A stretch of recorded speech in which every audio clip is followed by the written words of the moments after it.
bueno. Ahí donde estás tú, repite conmigo. En mi boca hay un milagro. No hablaré de enfermedades. Hablaré de milagros y de sanidades, porque en mi boca hay un milagro. Un fuerte amén por ello. Gloria a Dios, qué bueno.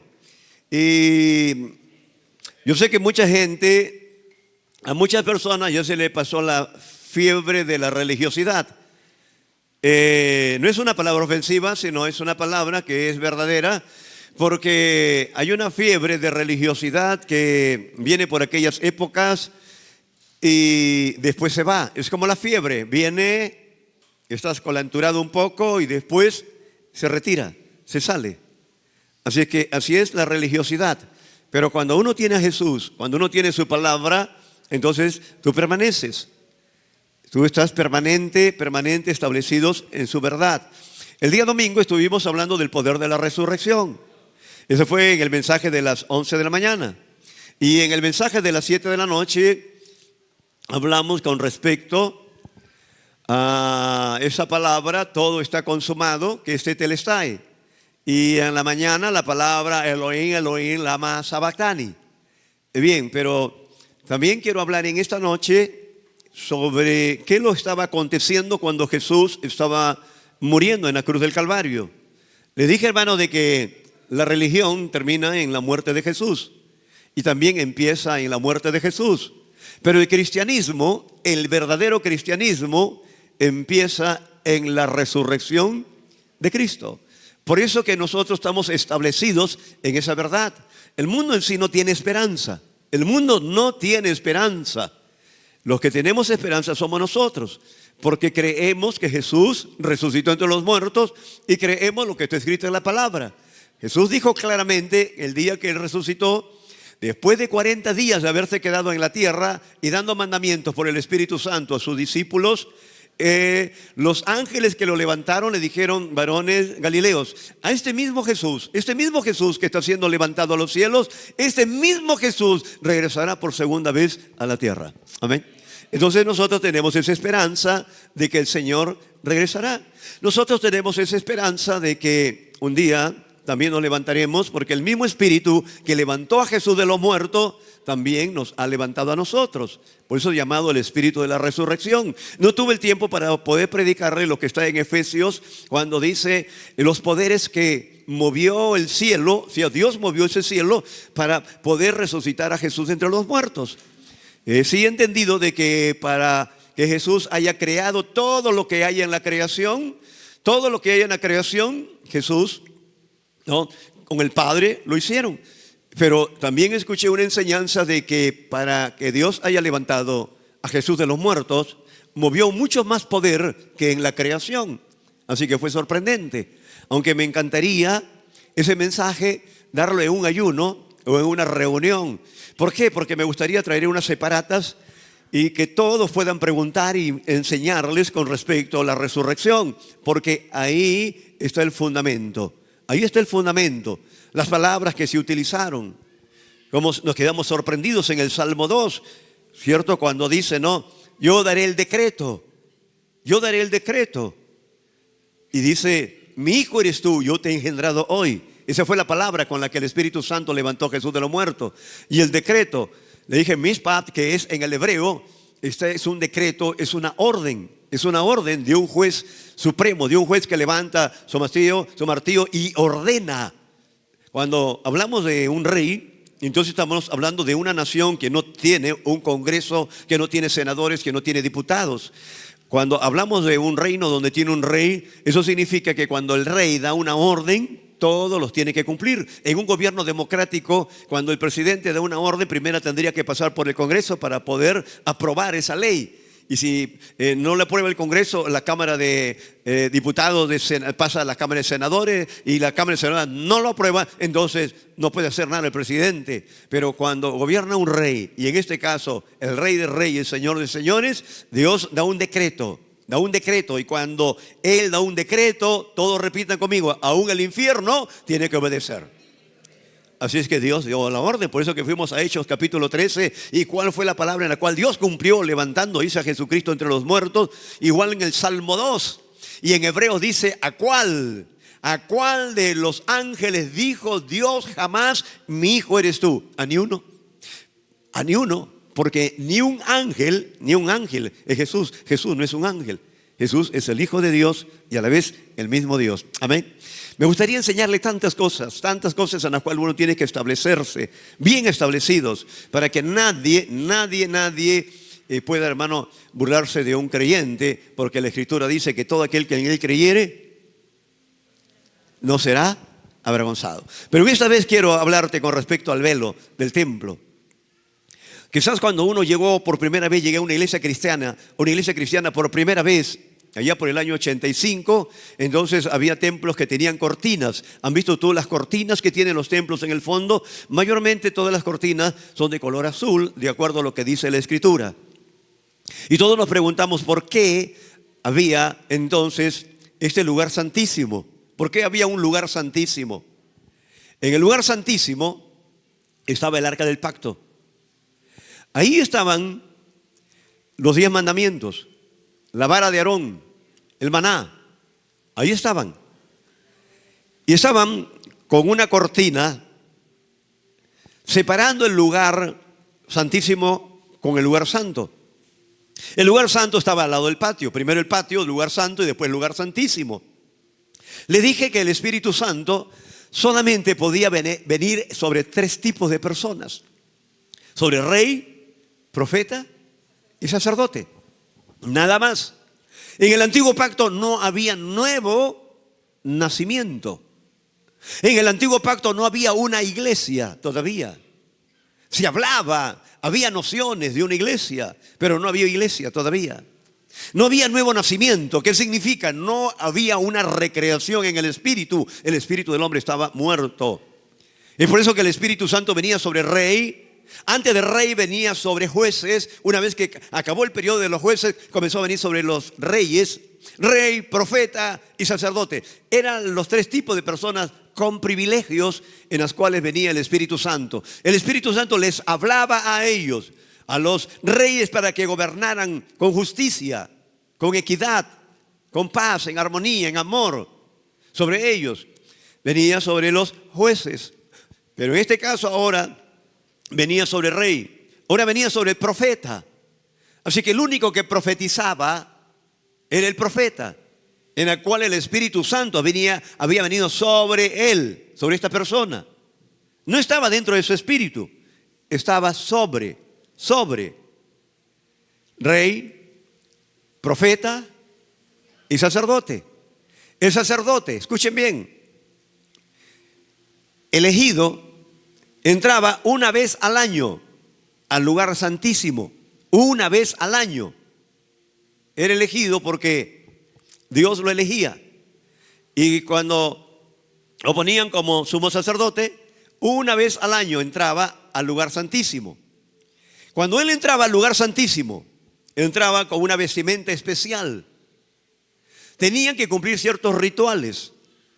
Pero para entrar al lugar santísimo, entraban con unas campanillas.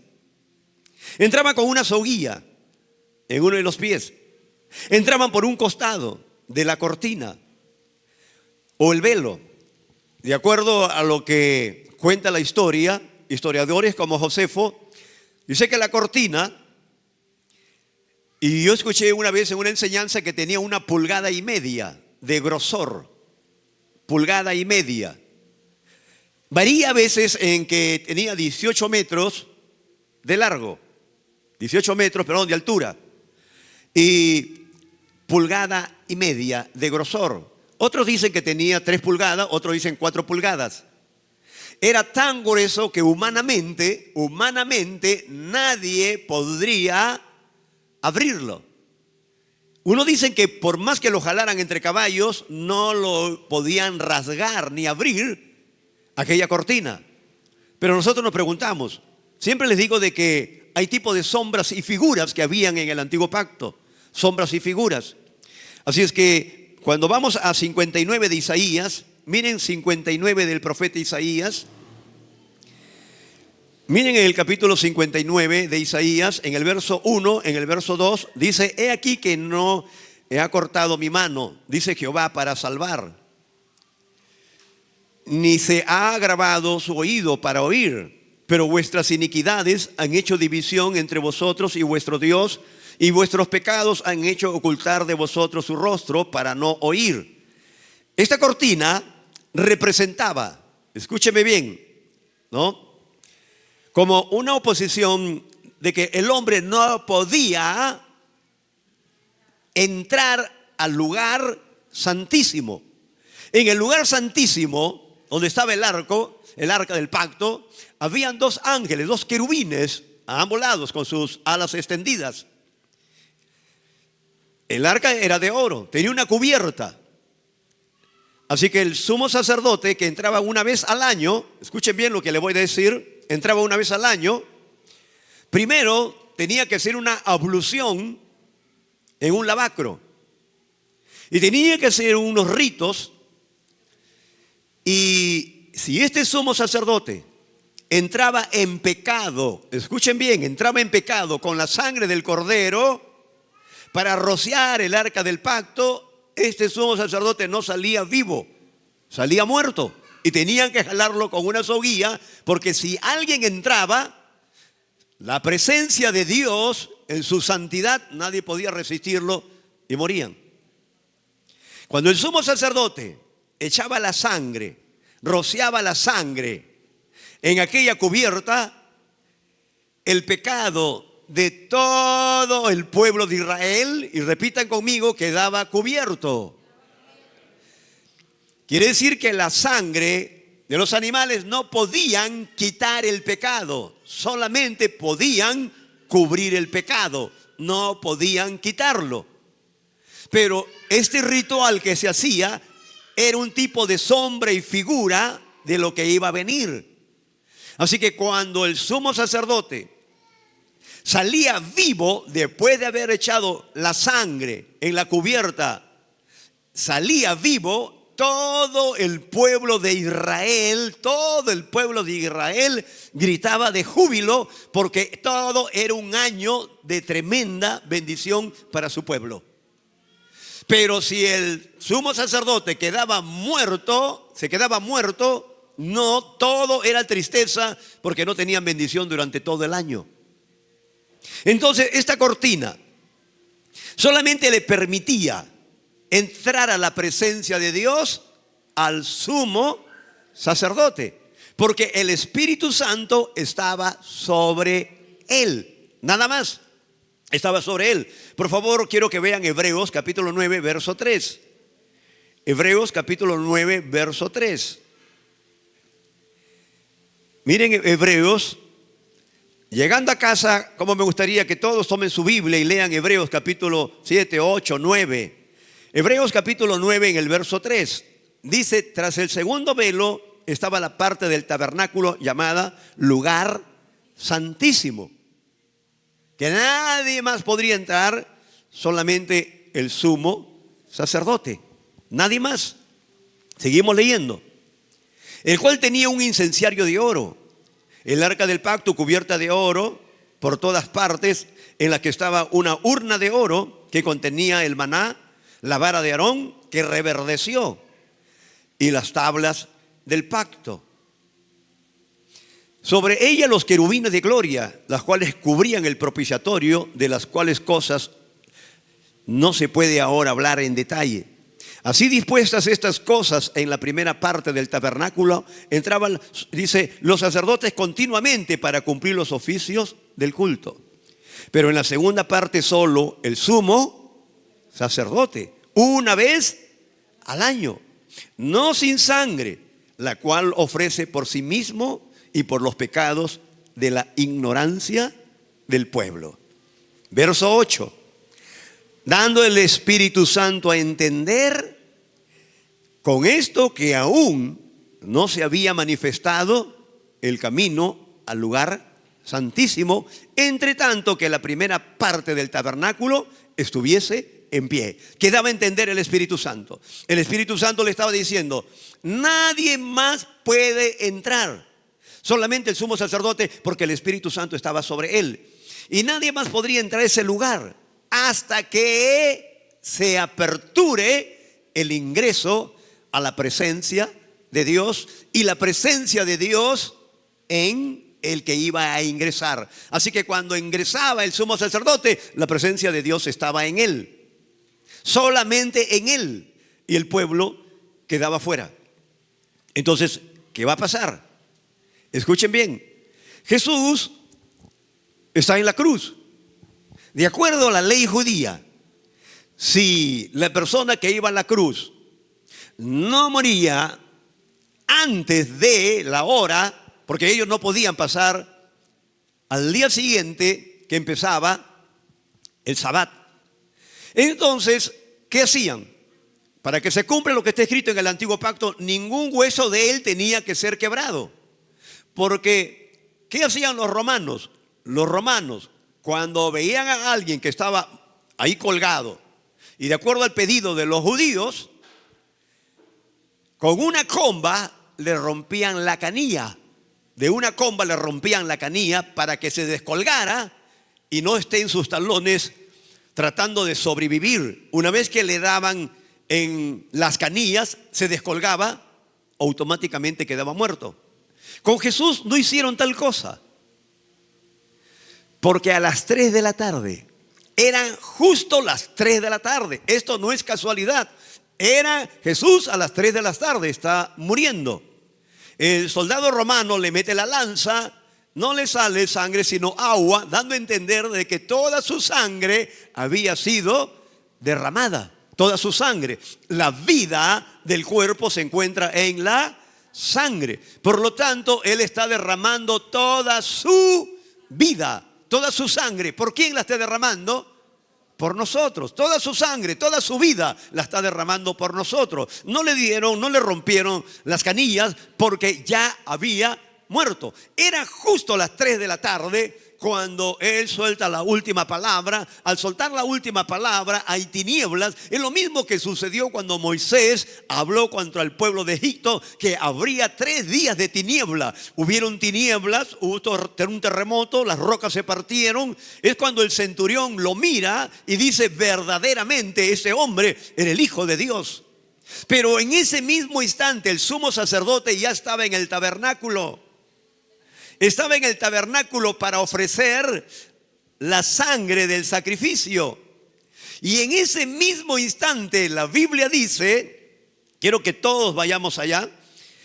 Vamos a ir a Mateo 27:51. Todos en Mateo 27:51. Mateo 27:51. Mateo capítulo 27, verso 51.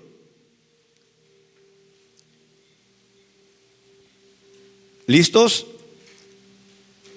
Lo leo de verso 50. Mas Jesús, habiendo otra vez clamado a gran voz, entregó el Espíritu. Repite conmigo: entregó el Espíritu. Si a Dios no le quitó la vida, Él entregó su vida. Jesús lo dijo: nadie me quita mi vida, yo la pongo por todos. Verso 51. Aquí el velo del templo se rasgó en dos. De arriba, ¿cierto?, abajo. Y la tierra tembló y las rocas se partieron. ¿Por qué de arriba a abajo? Porque si era de abajo arriba, ni un hombre terrenal podría hacer tal cosa. Humanamente no se podría hacer. El pecado del hombre y las transgresiones, estábamos separados. Esta cortina daba a entender la separación que había. Y esa separación no se podía romper humanamente. Humanamente no se podía pagar los pecados y las transgresiones. Las iniquidades no se podían pagar humanamente. No se podían pagar tampoco con sangre ajena. Por eso cubrían el pecado, mas no podían y ni siquiera tenía el poder para quitar o arrancar el pecado que estaba en el espíritu. Entonces, en ese momento, cuando Jesús está muriendo, el velo, sucede este tremendo milagro que todo el mundo se quedó asombrado, se haya partido desde arriba hacia abajo, dando a entender que el pecado que nos separaba entre nosotros y Dios estaba siendo quitado por el sacrificio expiatorio de Jesús. ¿Lo creen o no lo creen? tremendo. ¿Sabe lo que está dando a entender el Espíritu Santo? Está diciendo, ¿sabes qué? Somos sacerdotes, ya tú no eres el único que va a entrar al lugar santísimo. Ahora la presencia de Dios vendrá a toda la humanidad. ¿Cuánto fuerte también por eso? A toda la humanidad, a todo. Entonces no se trata de que ahora que el sumo sacerdote o el pastor es el único que va a la presencia de Dios, el profeta es el único, o el apóstol es el único. No. El Espíritu Santo ha venido a todos. Dile a tu hermano, a todos ha venido el Espíritu Santo. Ahora mira primera carta a los Corintios, capítulo 3, verso 16. Primera carta a los Corintios, capítulo 3, verso 16. Primera carta a los Corintios, capítulo 3, verso 16. Y rompamos esos globos religiosos. ¿Dónde habita Dios? ¿Dónde habita Dios? ¿Dónde habita Dios? Vamos al templo porque Dios está en el templo. Sí, Dios está en el templo. Y Dios está, Dios, cuando nosotros, hermanos, o aquí en la iglesia, cuando nosotros nos vamos, ¿quién queda acá? Nadie. Y si es que se quede el ungir, se quedará un rato y después se va. Y no queda nadie. Un día un pastor dijo, hagamos un culto en una cantina.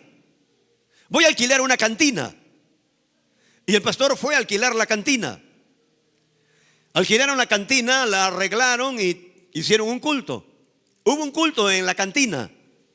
Y cuando comenzaron a cantar, comenzaron a alabar, las críticas vinieron de todos lados, vinieron las críticas. ¿Cómo es posible que haya hecho un culto en una cantina? Cuando la iglesia salió de ahí, ¿quién quedó en la cantina? Nadie. ¿Dónde estaba la presencia de Dios? ¿En la cantina o en las personas? ¿Por qué? Porque el día que el velo se rasgó en dos, la presencia misma de Dios entró a la vida de las personas. ¿Me están entendiendo? Hoy no subas al púlpito porque ese púlpito, ahí está la presencia de Dios. No, la presencia de Dios está en el que sube al púlpito. ¿Me están entendiendo? Ahora, miren lo que dice primera carta a los Corintios, capítulo 3, verso 16. Pablo dice, ¿no sabéis? ¿No sabéis qué? ¿Que somos templo de quién? ¿Y quién habita en nosotros? El Espíritu Santo. Entonces Dios habita en nosotros, en la persona del Espíritu Santo. Ahora dile, hermano, nosotros somos el templo. Mira, nosotros somos el templo en el cual ha venido prácticamente a morar. ¿Y por qué? Miren Hechos capítulo 17. Hechos capítulo 17. Veamos todo Hechos capítulo 17 en el verso. Este es Pablo cuando está en Atenas. Voy a tomarlo del verso 22. Entonces Pablo, puesto en pie en medio del areópago, dijo: varones atenienses, en todo observo que sois muy religiosos, porque pasando y mirando vuestros santuarios, hallé también un altar en el cual estaba esta inscripción que decía: al Dios no conocido. En cada altar había una imagen, una estatua, en cada altar. Pero había un altar que estaba vacío y decía abajo una inscripción: al Dios no conocido. Pero no había ninguna estatua. Quiere decir que ellos sabían que había un Dios. Ellos sabían que había un Dios, pero que ellos no lo conocían. Y por eso le pusieron al Dios no conocido. Ellos conocían sus dioses y le tenían los nombres a sus dioses. Pero aquí, como no sabían quién era ese Dios, pero sabían que había un Dios, Pablo, en esto de los mensajes extraordinarios que él tiene, dice: al Dios no conocido, al que vosotros adoran, pues sin conocerle es a quien yo anuncio. Porque no le estaban anunciando ningún Dios que ellos habían puesto ahí en sus paredes, en sus muros. El Dios que hizo el mundo y todas las cosas que en él hay, siendo Señor del cielo y de la tierra, no habita en templos hechos por manos humanas. Este es un templo hecho por mano humana. ¿Acá habita Dios? No. ¿Dónde habita? En nosotros. Miren, en nosotros. ¿Y cuándo empezó a habitar en nosotros? ¿Sabes cuándo empezó a habitar en nosotros? en el día que aceptamos la obra redentora de Jesús, dando a entender el Espíritu Santo que a partir de ese momento la presencia de Dios viene a tu propia vida. ¿Y qué nos convertimos? En templos de donde habita la presencia del Espíritu Santo. Quiere decir que Dios habita en nosotros, en la persona del Espíritu Santo, cuando aceptamos a Jesús. Es por eso que cuando hay domingos que yo le digo, cantemos, no sabéis que sois el templo. Y a veces la gente no sabe si lo tiene o no tiene al Espíritu Santo. Hermano, tú tienes al Espíritu Santo. Por lo tanto, tú eres una persona santa, escogida, elegida, separada. Y si tienes al Espíritu Santo, tú sabes cómo es el Espíritu Santo. Repite conmigo, el Espíritu Santo es santo, es puro y habita en ti. Mira, está en ti. Y si alguien me dice, pastor, pero yo sé que está en alguna iglesia por ahí. No. Él no habita en templos hechos por manos humanas. Y mira lo que sigue diciendo el apóstol Pablo. El Dios que hizo el mundo y todas las cosas, verso 24, siendo Señor del cielo y de la tierra, no habita en templos hechos por manos humanas. Verso 25, ni es honrado por mano de hombre como si necesitase de algo, pues Él es quien da vida a todos, vida y aliento a todas las cosas. De una sangre ha hecho todo el linaje de los hombres para que habiten sobre la tierra y la faz de la tierra. Y les ha prefijado el orden de los tiempos y los límites de habitación. Cuando la Biblia dice de que le ha prefijado el orden de los tiempos y el límite de habitación, no te está diciendo que tú vas a vivir hasta los 30, a los 40, a los 20. No. Está hablando del tiempo final, del tiempo final. Dice que Él ha prefijado el orden de los tiempos y el límite de su habitación. Cuando llegue el final, quiere decir que nadie va a decir, yo voy a vivir hasta 200, 300 años. No, la promesa está dada que debimos vivir largura de días sobre la faz de la tierra. Así que no te vayas a confundir. Y le dice, verso 27, para que busquen a Dios si en alguna manera, palpando, puedan hallarle, aunque ciertamente no está lejos de cada uno de nosotros, porque en Él vivimos y nos movemos y somos como algunos de vos, dice, de nuestros propios poetas también han dicho, porque el linaje suyo somos. Siendo pues linaje de Dios, no debemos pensar que la divinidad sea semejante a oro, a plata o piedra de escultura de arte o imaginación de hombre. Pero Dios, habiendo pasado por alto los tiempos de esta ignorancia, manda a todos los hombres en todo lugar a que se arrepientan. Amén. Quiero por favor que todos cerremos nuestros ojos y le demos gracias al Señor por ser su morada, su habitación. Quizás tu mente no asimile esta verdad. Quizás comiences a razonar y a decir, ¿cómo es posible que la presencia de Dios esté en mí? Sí. Ya no solamente en los profetas, no solamente en el sumo sacerdote, no solamente en el pastor, está en todos, en todo aquel que viene y acepta a Jesucristo como Señor y como Salvador. Está la misma presencia de Dios. Si Dios le habla a un profeta, no solamente le habla a él, también le habla al que no es profeta, porque también tiene el Espíritu Santo. No solamente le habla a un pastor, también le habla al que no es pastor, porque también el que no es pastor tiene también el Espíritu Santo. No solamente le habla a un apóstol, le habla también a alguien que no es apóstol, porque el que no es apóstol tiene a Jesús, tiene al Espíritu Santo, y el Espíritu Santo le habla al más bebito que haya en una iglesia. Dios nos da un mensaje a través del Espíritu Santo. No habéis oído, ojo que no vio, ni oído ha escuchado. Han subido, dicen, y han subido en corazón de hombre. Son las que Dios ha preparado de antemano para sus hijos. Porque ¿quién conoció el corazón de Dios si no es el Espíritu Santo? Y si el Espíritu Santo está en nosotros, nosotros podemos saber las cosas secretas de Dios, porque se las revela a sus hijos. Y cuando se las revela por el Espíritu Santo a nuestro espíritu. Y nuestro espíritu recibe la información del Espíritu Santo. No solamente la recibe el profeta, no solamente el apóstol, no solamente el evangelista, el maestro, el pastor. La recibe también el más bebito en una iglesia. Porque Dios no hace acepción de personas. Y te digo a ti, hermano, hermana, tú tienes al Espíritu Santo. Tú tienes al Espíritu Santo. Deja que el Espíritu de Dios te hable. En tus oraciones dile: Espíritu Santo, enséñame a oír tu voz. En tus oraciones a solas dile: Espíritu Santo, guíame.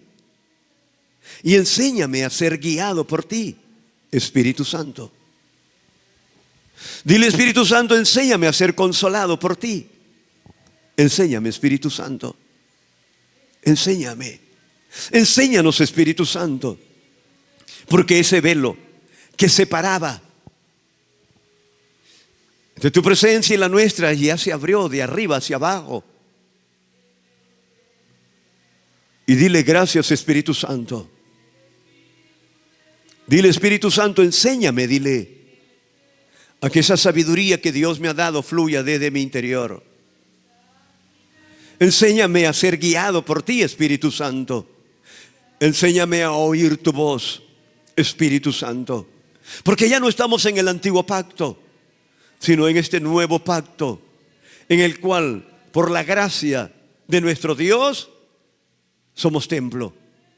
Somos templo donde tú habitas. Y dígale: gracias, Señor, por haberme perdonado.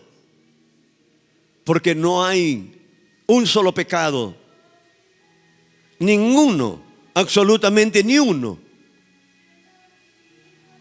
Todos fueron echados a lo profundo de la mar. Y tú nos has dicho, a través de tu palabra, y lo creemos, que todo fue a las profundidades. Todo fue a las profundidades. Y podemos decir como Pablo: ciertamente, puedo olvidarme ciertamente todo lo que queda atrás. Y nos extendemos hacia adelante, al premio del supremo llamamiento que es en Cristo Jesús, Señor nuestro. Porque ya no vivimos nosotros, mas Cristo vive en nosotros. Porque antes lo que vivíamos en la carne, ahora lo vivimos en la fe del Hijo de Dios. Y de modo que si alguno estamos en Cristo, creemos que somos nuevas criaturas. Y creemos que todas las cosas viejas ya pasaron. Y que todas son hechas nuevas por la gracia de Dios. Gracias, Señor, por esa libertad. Y creo que con esta verdad y las verdades que estamos recibiendo, esas ataduras, esas cadenas, esas opresiones que vienen de la mente, se pueden ir, se pueden romper, se pueden quebrar. Amado Espíritu Santo, la palabra dice que cuando tú estás presente y la palabra fluye, entonces todo yugo, el yugo se pudre por causa de tu presencia, de tu unción. El yugo se pudre, y cuando se pudre se rompe. Así que esas ligaduras, esas ataduras, esas cadenas espirituales se pueden romper cuando comenzamos a creer en esas verdades, tremendas verdades, olvidándonos ciertamente lo que queda atrás. Nos extendemos hacia adelante, porque adelante hay premio. Adelante está el premio del supremo llamamiento que es en Cristo Jesús. El que se queda atrás no tiene premio. El que se queda no tiene premio, pero el que corre, aleluya, aleluya, gracias, Señor. Y estamos caminando y corriendo hacia adelante, Señor, por el supremo llamamiento que es en Cristo Jesús. Y sabemos que todo que va adelante tiene premio, Señor. Tu palabra habla de coronas. Oh, tu palabra habla, Señor, de premios, Señor, para todos los que estamos en este camino. Gracias.